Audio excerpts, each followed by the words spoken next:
That's such a weird comment, bro.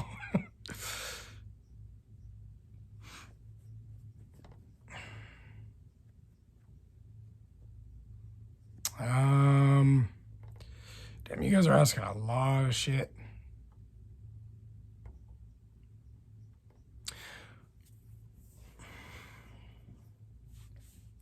CopperAddy. Okay. Why was the Captain the Naturalist so emotionally draining for you? How did you come across Fitzroy's story? Oh, okay. That's actually a pretty good question, sir. Thank you for asking. Oh man, that's like I'll try to keep it like short, because I'll try to keep it short. Yeah, I would say yes. The Captain the Naturalist was probably one of the hardest books to write for me in a long time, just because of how emotionally charged it was, how draining, how just sad of a story it is. But I guess before I could talk about that for a minute, I'll give you like the background of like how I came across him. Because I used to like read about Charles Darwin when I was like a teenager in school and stuff.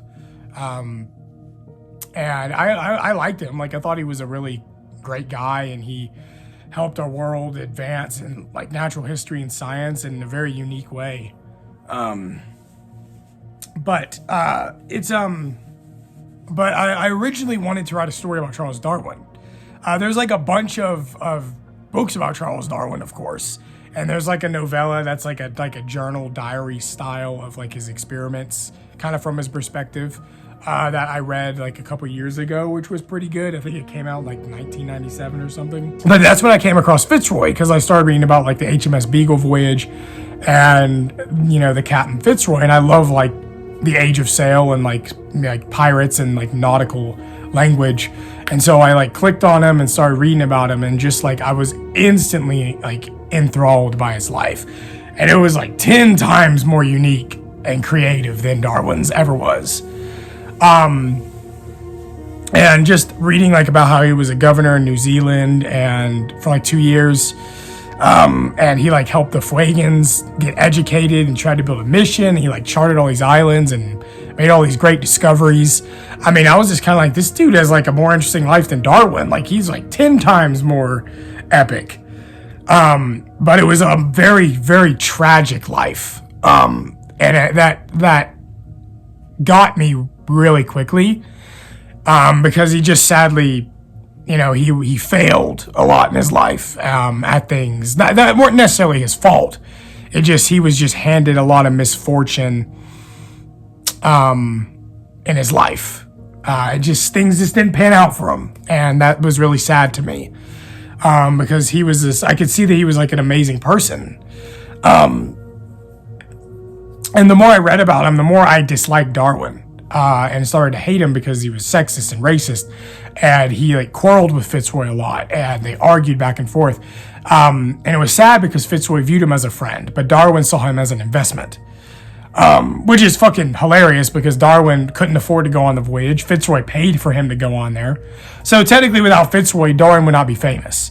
And Darwin never paid him back after the voyage, ever. So that tells you something about that character. Just reading about him, I was kind of like, oh my God, like, this is a story that needs to be told. Like, I have to do this. So I did like a lot of research on him. Because I wanted it to be as authentic as possible, because it wasn't like a fictional character set with a historical accurate backdrop like The Order with Mallory with the actual backdrop of the English and Dutch War. But the rest is completely fictional. Like, this was a real person, all these characters were real and walked the earth at some point, and all the events that unfolded in the story is how they happened. I did fabricate here or there, because there wasn't a lot of information on the events or articles. There wasn't a ton of claims on it. So I kind of had to use my creative outlet and slightly reword some things. But for the majority of the book, I'd say like 97%, it's accurate to how Fitzroy's life turned out. And it was just a really hard, because I was just reading about him. I just felt such immense pity and so much sympathy for him. And it was kind of eerie because reading about it, like, and trying to start this story, like even when I was writing the first couple chapters, I knew his fate. I knew the fate of some of the other people. And it was just an eerie feeling, just knowing that I would eventually come to that terrible last chapter. And so I wanted to make it as historically accurate as possible. I wanted to give Fitzroy the justice his story deserved, to tell how his life was in the most accurate way, most authentic way. And it was just kind of a creepy feel. It was definitely, and I just reading about him, it was just a very tragic life he had. And he dealing with depression, and because to him, he didn't know what that was, because mental health didn't exist. There wasn't a term for depression. It wasn't invented yet. And so to him, it was just like, oh, I'm in like this state of melancholy all the time and something's wrong with me. Surely something must be wrong with me. So it was just sad because he just could never get out of that dark trench. And it took him eventually. And so I just had a lot of pity for him. And I could see that he was a good person, and he did all these great things. He collected like 1,530 specimens, which Darwin stole. And I was starting to piece, as I was like a light bulb like flicked onto my head, and I was starting to piece all this information together. And I'm just like, holy fucking shit, Darwin stole these fucking ideas and all these specimens that Fitzroy discovered and claimed them as his own, and then butted Fitzroy out of his book like he didn't exist, and then he faded away into history. So that's why Fitzroy's not known. That's why no one knows who he is. And I was reading about it, I'm like, there's nothing on him. There's like articles and stuff and like journal entries, but there's no books written about him. There's no movies. It's like he never existed. It's like he was never born. Also, another really hard thing for writing this specific book was trying to depict mental health where mental health didn't exist, because it was the 19th century and mental health wasn't a thing. We all know that. Most people at least are aware of that. And so I was like, okay, how can I depict someone with depression? How can I pick a 1830 sea captain with depression? How can I jump into the mind of someone who's been dead for 157 years? What he would have felt like, what he would have done, it was a hard thing to try to grapple, because I was just like, how am I going to depict something like that? Like, that's hard. But I started, I kind of drew from my own experiences with depression, and I realized we had a lot in common, me and Finn Fitzroy, because he also seemed like he was always kind of the butt end of the joke. He got blamed for a lot of things. He's essentially the scapegoat of a lot of things. And sadly for me, I have experienced that in my life with friends and family, that I always got blamed for things. I always was the end of a joke, or I had a hard time standing up for myself when I was younger. Now, not so much. I've gained a lot more confidence in myself. And so I could see that in Fitzroy, and it was very scary how much we were alike. That this man that was around 150 some years ago, and myself, I was like, dude, we're pretty similar. Like, it was a weird feeling. And so that's why I was so drawn to him, and I was so pulled in. But I was sitting there and writing it, and I think it was like 2 a.m. And my girlfriend was asleep, and I was sitting there on my computer, and I was like typing, I think it was chapter 21. It was the first chapter that I truly opened up about his depression and how he felt, and like that creature and that darkness that just like grabs him. And because before, early on in the book, you get like slivers, like little glitters, little glimmers that something's a little off in his mind, something's quite not right. He's got a little something going on inside him internally, his inner demons, but nothing fully yet. So chapter 21 was the first one, and I sat there and I wrote how he felt about being am I a good man? Am I, this like the primordial darkness is like succumbing me into this dreadful place. And I wrote like this 2-page thing, just like rambled on about how he felt, like just having no confidence in himself. And I was like, oh, this is good. Like, I was just like, it was just great. And when I finished the last chapter, I finished the book entirely, wrote the bibliography, wrote the epilogue, put the gallery together, and it was finally finished. I sat there and I was just kind of like a wave of relief came over me, and I was like, I did it. And I was like, I wrote a good story. I wrote a good story, and I'm proud of myself for writing this type of story. It took some balls to write this story, to deflect and go against and shit and punch Darwin in the face on his name, and to open the book up with someone shooting themselves with a flintlock pistol, and also how it ended, and just it ultimately being a very serious, dark, sad book. And I was just kind of like, I was just very happy with how I wrote things, how I described South America and like the Fuegans and Fitzroy's internal demons and just different characters and like the discoveries and explorations they did. I was just very proud of myself about it. And I was just like, I wrote something very, very awesome and very memorable, I think. And I'm not saying this to like stroke my ego and stuff, but I realized very quickly, I'm like, dude, I could be the first person that writes his story. I may be the only person. And so that it impacted me more heavily than I thought it would. And Fitzroy is stuck with me. Like all my characters that I create stick with me.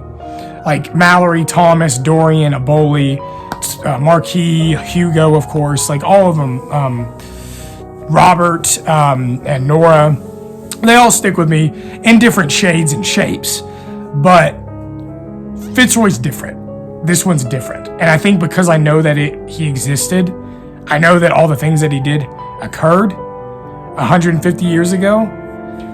And it was just such a like unique and fascinating thing and I'm sorry to go on a tangent here, but it was so fascinating to me to just try to delve into deep into the mind of this guy that was around in the 1830s, 1840s, 1850s, and trying to think about how he thought, what he would have acted like, how he would have spoken, how would he have spoken to Charles Darwin in their conversations, or his crew, or his wife, whatever, his friends, how he would have spoken to Jimmy Button.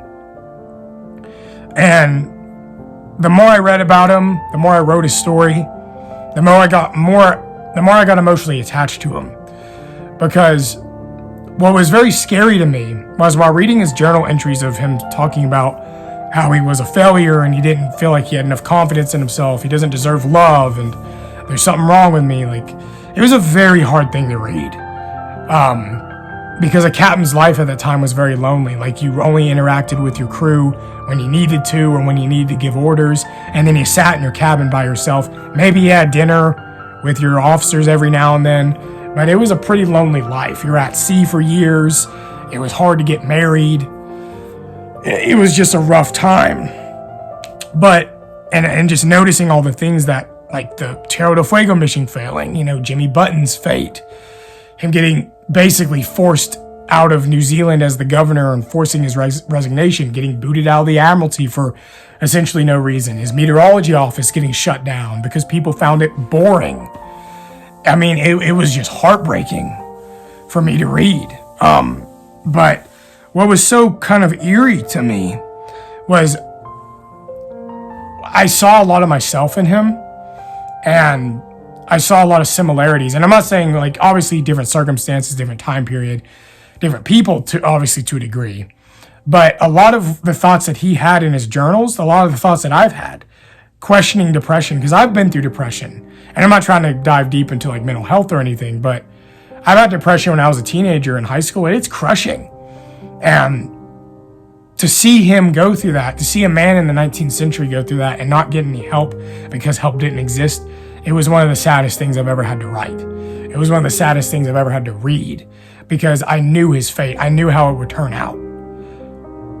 And so I found myself a lot like him. We had the same thoughts, same feelings about things, same mannerisms, and I felt like I was a brother to him. Not to be dramatic or anything, but I felt like I can walk alongside him. And I felt I could spread the word of his name and his story if I do this. And so that's why I wanted to do it. Because I just care about him a lot. And I've been asked that, has this story changed me? And yes, it has. I'm not like it's changing me for the worse, like I'm a darker person, but it's changed me more in a good way, in a better way, like that there's an avenue open that I can write other stories similar to this about people struggling with stuff like this in historical times, different characters that were real or fictional that people don't know about, like Fitzroy, and bring them to the light, bring them to recognition that they deserve, because Fitzroy deserved. And I've also been asked about that last chapter. When I wrote the last chapter, I cried through the whole thing. It took me 2 hours to write that chapter, and it's only like 11 pages, because it was so hard and sad to write. But I don't know exactly what he did on his last day. I know some things from mentions and by friends and stuff, and by his wife and her diary, but there's not like a true, like, detailed account.